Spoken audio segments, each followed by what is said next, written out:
Yo,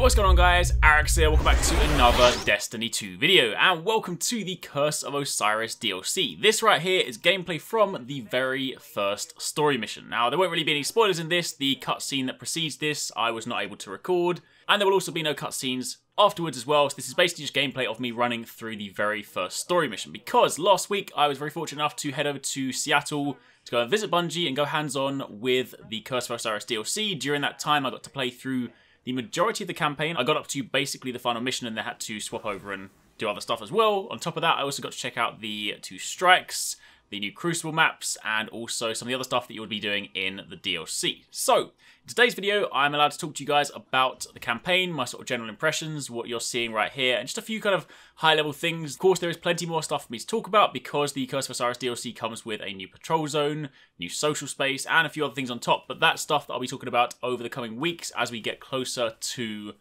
launch. Effectively, the stuff that I'm going to be talking about will coincide with the streams that Bungie's going to be doing over the next few weeks as well. So if you guys do enjoy this, then a like would be super appreciated. As always, if you guys have any questions whatsoever, then by all means drop them down below in the comments. If you want to know anything about the DLC, things that I can talk about, I will do my best to answer those questions. Also, a big shout out to Activision for very kindly flying me over to Bungie to give me a chance to go hands-on with this. So, to begin with, high level, the premise is we are currently on Mercury. As mentioned, I couldn't record the cutscene that precedes this mission, but basically what happens in that is you go around and you find Sagira, who is the ghost for Osiris. She's in a kind of dormant state, and we're then trying to work out how to awaken her or kind of restore her so that we can then work towards finding Osiris. So we land down on Mercury with the intention of trying to work towards a place called the Infinite Forest, and when we land down, we actually hear from Brother Vance, one of his most devout followers, and he basically says that he can probably help us out. So we begin working towards the intended destination. We will then ultimately work out that the Infinite Forest is closed off and we need Sagira's help. So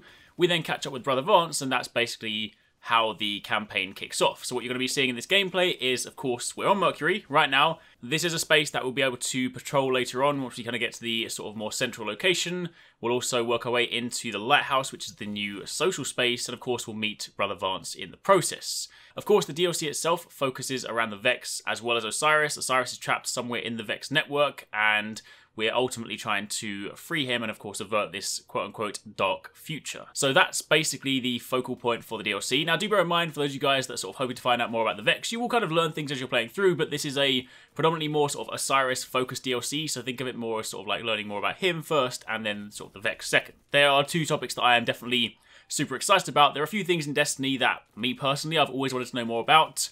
One of them being Osiris, another one being the Vex, as well as things like Ahamkara, the Nine, that kind of stuff. So the fact that we've got 2 of those bundled into one DLC is pretty awesome. Now, one thing I will say is that Mercury as a place is incredible. It looks really, really awesome. Some of the skyboxes, just the general aesthetic is really, really breathtaking to look at. It is a location that I have sort of wanted to visit for quite some time. Since back in Destiny 1, we got to visit Mercury in some of the Crucible maps. And of course, if you went flawless in Trials of Osiris and made it to the Lighthouse, then you got to, you know, walk around there just a little bit. But this time around, we actually have a complete patrol zone as well, which, as mentioned, can't talk about too much. That's a topic for a later video. But being able to actually land down, boots on the ground in Mercury, explore, walk around, and just in general explore another planet in the Destiny map is really awesome. Now, as for the campaign itself, I'm going to keep things a little bit vague because, of course, I don't want to give away any story spoilers and there's only so much I can talk about, but you do visit some really cool locations while playing through. Some things you'll kind of expect, other things you definitely won't, so you're definitely in for a really cool experience there, and of course, for any of you guys that are, you know, lore nerds or into the lore and whatnot, then you definitely get a kick out of finding out more about some of these characters too. I will say that the campaign itself is not as long as the Destiny 2 base game campaign. Do bear in mind this is an expansion, it is not another base game, so don't expect a campaign that is as long as Destiny 2's. I think it's around 7 missions, give or take, so it's kind of a decent length, but it is a slightly shorter story, so you'll have a much more sort of condensed experience as a result, but you do still get to visit some really cool places. Some of the missions play out really, really awesome. In fact, there are a couple of them that are pretty long and actually have these cool fights at the end of them as well, so definitely lots of sort of varied encounters throughout. I am definitely looking forward to, you know, when the DLC drops, having a chance to dive back in myself and just sit down and experience the story properly, because whenever you're at these sort of events and you get off a flight, you're kind of jet lagged, you're kind of tired, you just sort of sit down, start playing through the content, you're trying to do things as fast as possible because you want to cover as much as possible, so you don't always have the time to sort of sit down and completely pay attention to everything, you know, take the story in and just soak into everything.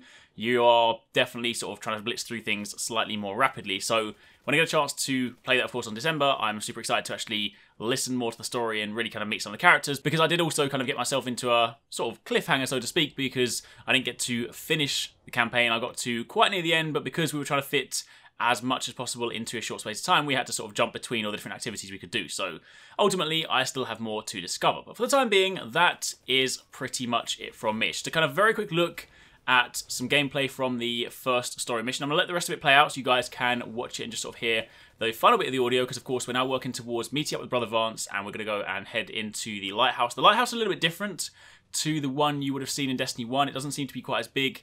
And one of the cool things that I do want to point out, however, is that unlike any other social space in Destiny 2, while it is a smaller space, it is, however, a space that you can walk into directly from the patrol zone. So you'll actually see that, you know, at the end of this mission, you basically just walk through this teleporter and suddenly you are in the social space. So as opposed to going to the director and picking it as a place you fly to, like the farm and the tower, it's done or handled a little bit differently, which is quite cool. But anyway, that's enough rambling. I'll leave you guys with the very last bit of the gameplay, so if you guys do enjoy this, again, like to be super appreciated. Don't forget, I'm still running an Xbox One X console giveaway, so if you guys want a chance to win that, then click the link in the description box down below. Any questions, also throw those in the comments down below, and of course keep it locked, because I'll have more stuff coming very soon, talking about other aspects of the Curse of Osiris DLC once we get closer to launch. So until then, thanks for watching, take it easy, catch you next time, peace out.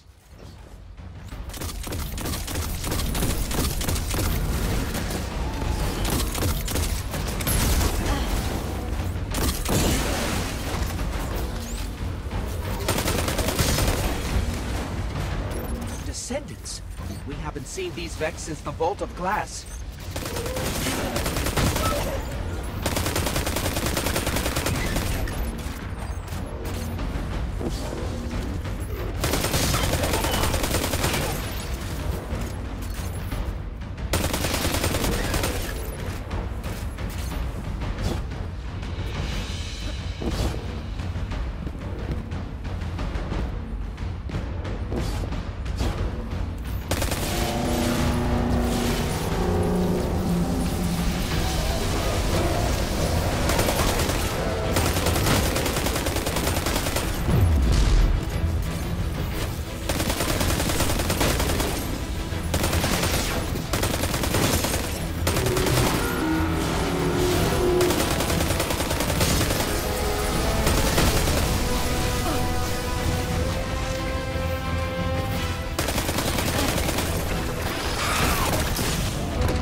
Take out the module.